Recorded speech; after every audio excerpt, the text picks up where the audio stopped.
Mon frère, ma sœur,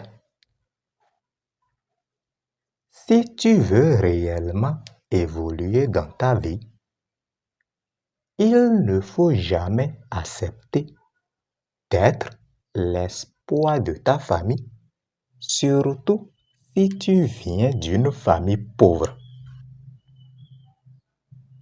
Il faut bien ouvrir tes oreilles.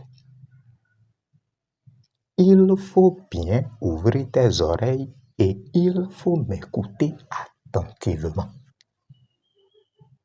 Si tu veux réellement évoluer dans ta vie, si tu veux réellement progresser dans ta vie, il ne faut jamais accepter d'être l'enfant espoir de ta famille. C'est quoi un enfant espoir? L'enfant espoir, ça signifie quoi? Symboliquement, l'enfant espoir représente une banque. L'enfant espoir représente une assurance financière de la famille. Autrement dit, c'est l'enfant espoir qui gère tous les problèmes financiers de la famille. C'est pourquoi je l'ai surnommé l'enfant banque. C'est lui la banque de la famille. Quand la sauce est terminée dans la marmite, c'est lui que les parents appellent. C'est lui qui doit envoyer de l'argent avant pour qu'on puisse préparer une autre sauce. Quand la facture d'électricité est arrivée, c'est l'enfant banque qu'on appelle. C'est lui qui doit envoyer de l'argent. C'est l'enfant banque qui doit payer la scolarité de ses frères et sœurs. Quand il y a funérailles là-bas au village, c'est l'enfant banque que les parents appellent.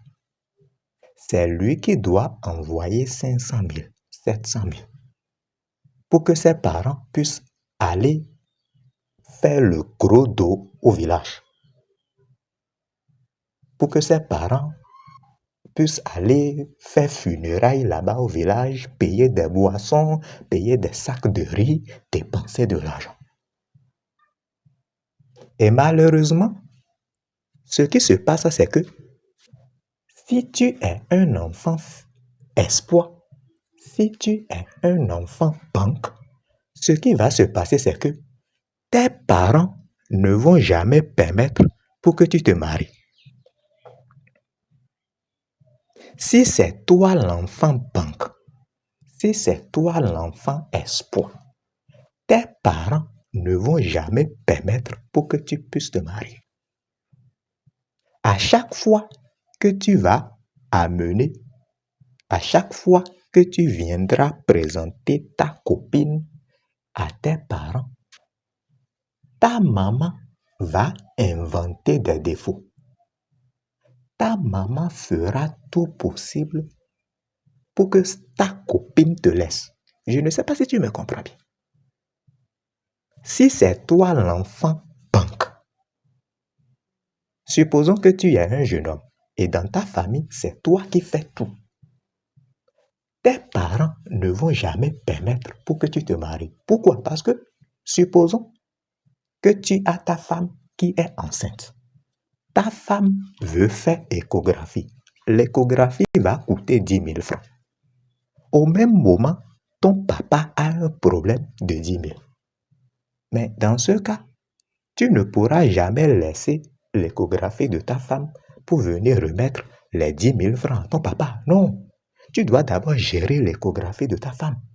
Et dans les jours à venir, si tu as l'argent, tu vas gérer le problème de ton père. Et malheureusement, c'est ce que beaucoup de parents n'arrivent pas à accepter.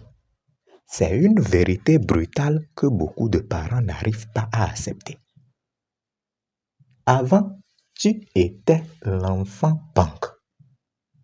Et maintenant que tu as ton foyer, l'enfant banque que tu étais, tu ne l'es plus. Et intérieurement, ça provoque une colère dans le cœur des parents. Avant, peut-être chaque fin du mois, tu donnais 100 000 francs à tes parents. Maintenant que tu as une femme, maintenant que tu as des enfants, les 100 000 francs que tu donnais, ça a diminué. Avant, tu donnais 100 000. Maintenant, à la fin du mois, tu as réduit les 100 000 à 50 francs. Tes parents ne vont jamais accepter cela. Et ce qui va se passer, c'est que tu vas remarquer que tes parents, ils vont commencer par détester ta femme. Ils vont commencer par détester ta femme. Surtout ta maman. Elle va commencer par détester ta femme. Elle va commencer par détester ta femme. Elle va commencer par créer des défauts juste pour pouvoir détester. Son objectif, c'est que ta femme doit te quitter. C'est à cause d'elle que tu ne prenais plus soin de ta famille comme tu le faisais avant. Et donc, ta femme doit te quitter. Et ce que vous ignorez, c'est que il y a une certaine catégorie de parents pervers qui sont capables d'aller faire des choses mystiques pour maintenir leur enfant dans le célibat, pour que cet enfant continue toujours. C'est-à-dire, leur objectif, c'est que l'enfant doit demeurer dans le célibat. Et en étant dans le célibat, l'argent de l'enfant sera un bien familial.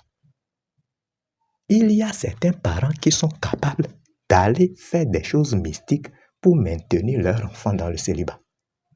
Ici, nous sommes sur TikTok et je ne pourrai pas tout vous expliquer ici. Je ne peux pas tout vous expliquer. Non, je ne peux pas tout vous expliquer.